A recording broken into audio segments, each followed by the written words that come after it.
పక్కన మనిషి ఎప్పుడైనా ఆవలిస్తే యువతల పక్క మనిషికి కూడా ఆవలింత తెలియకుండానే వస్తుంది. ఎందుకు చేస్తున్నారు అనేది మనుషులకే కాదు కదా, సగం మంది డాక్టర్లకు కూడా ఈ ఆవలింత ఎందుకు వస్తుంది, రీసెంట్గా జరిగిన స్టడీస్ అన్నిటి ప్రకారం నిర్ధారణ అయింది ఏంటి అంటే, సో ఆవలించినప్పుడు ఏమవుతుంది అంటే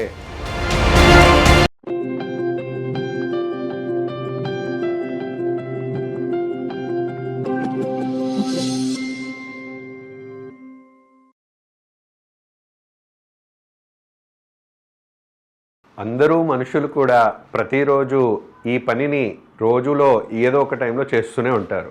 కానీ ఎందుకు చేస్తున్నారు అనేది మనుషులకే కాదు కదా, సగం మంది డాక్టర్లకు కూడా ఇది ఎందుకు జరుగుతుందని తెలియదు. అదే ఆవలింత, దాన్నే ఇంగ్లీష్లో యానింగ్ అంటారు. మీరు గమనించి ఉంటే ఒక రూమ్లో ఇద్దరు ముగ్గురు ఉన్నప్పుడు పక్కన మనిషి ఎప్పుడైనా ఆవలిస్తే యువతల పక్క మనిషికి కూడా ఆవలింత తెలియకుండానే వస్తుంది. అసలు ఈ ఆవలింత ఎందుకు వస్తుంది, పక్కన మనిషి ఆవలిస్తుంటే మనకు కూడా ఆవలింతలు ఎందుకు వస్తున్నాయి అనేది ఈ వీడియో చివరి వరకు చూసుకుంటే మీకు తెలుసుకోగలరు. అందరికీ నమస్కారం, నేను doctor Abhilash, consultant laparoscopic surgeon from హైటెక్ సిటీ హైదరాబాద్. ఈ ఆవలింత అనేది మనకు ప్రతిరోజు ప్రతి మనిషి చేస్తూనే ఉంటారు.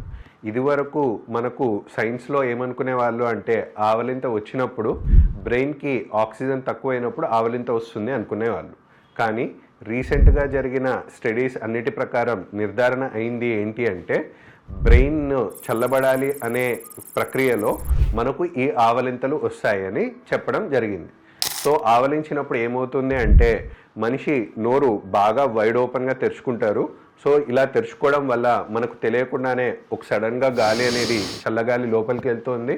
అండ్ ఎప్పుడైతే జా అనేది నోరు బాగా తెరవడం వల్ల జా మజిల్స్ అన్నీ కూడా ఓపెన్ అప్ అయిపోయి బ్రెయిన్కి బ్లడ్ సప్లై అనేది కూడా కొంచెం పెరగడం జరుగుతుంది ఆవలించేటప్పుడు. అన్నిటి వల్ల మనకు బ్రెయిన్ టెంపరేచర్ వరకు చూసుకుంటే 0.3 డిగ్రీ సెంటిగ్రేడ్ వరకు మనం ఆవలించినప్పుడు బ్రెయిన్ టెంపరేచర్ తగ్గడం జరుగుతుంది. బ్రెయిన్ టెంపరేచర్ ఎప్పుడైతే ఎక్కువ అవుతుందో అలా అయినప్పుడల్లా మనకి ఆవలింతలే వస్తూ ఉంటాయి. బాగా నిద్ర వస్తుంది, లేకుంటే బాగా బోర్గా ఫీల్ అవుతున్నారు, లేదా పొద్దున్నే అప్పుడే నిద్ర లేచారు, ఇలాంటి అన్ని కండిషన్స్లో కూడా మనకు బ్రెయిన్ టెంపరేచర్ పెరిగి ఉన్నప్పుడు ఒక్కసారి ఆవలిస్తే మనకు ఆ బ్రెయిన్ టెంపరేచర్ అంతా తగ్గుతూ వస్తుంది. కేవలం మనుషులకే కాదు, మనకు అప్పుడే పుట్టని చిన్నపిల్లలు, కడుపులో ఉన్న 6 నెలల పిల్లలకు కూడా అప్పుడప్పుడు అల్ట్రాసౌండ్ జరిగేటప్పుడు వాళ్ళు చిన్నపిల్లలు ఆవలించడం అనేది మనం అల్ట్రాసౌండ్ స్కాన్లో అప్పుడప్పుడు గమనిస్తూ ఉంటాం.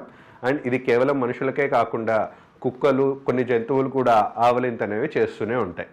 ఇంకొక సర్ప్రైజింగ్ ఫ్యాక్టర్ ఏంటి అంటే, పక్కన మనిషి ఆవలించినా కూడా తెలియకుండా మనకు కూడా ఆవలింతలు వస్తూనే ఉంటాయి. దీనికి కారణం ఏంటి అంటే మిర్రర్ న్యూరాన్స్ అంటాం. అంటే పక్కన మనిషి ఏదైతే చేస్తున్నాడో అది మనం చూడగానే మనం కూడా మనకు తెలియకుండానే అది జరిగిపోవడమే కంటాజియస్ యానింగ్ అంటారు. అంటే తెలియకుండా ఒకరి ద్వారా ఒకరికి ఈ ఆవలింతలు అనేవి స్ప్రెడ్ అవ్వడం. సో ఈ వీడియో చివరిలో మీకు చూసినట్లయితే ఒక మనిషి ఆవలించడం అనేది మీకు చూపిస్తాం. సో ఈ వీడియో చూసేటప్పుడు మీకు ఎంతమందికి ఆవలింతలు వచ్చాయనేది కామెంట్ సెక్షన్లో మెన్షన్ చేయండి.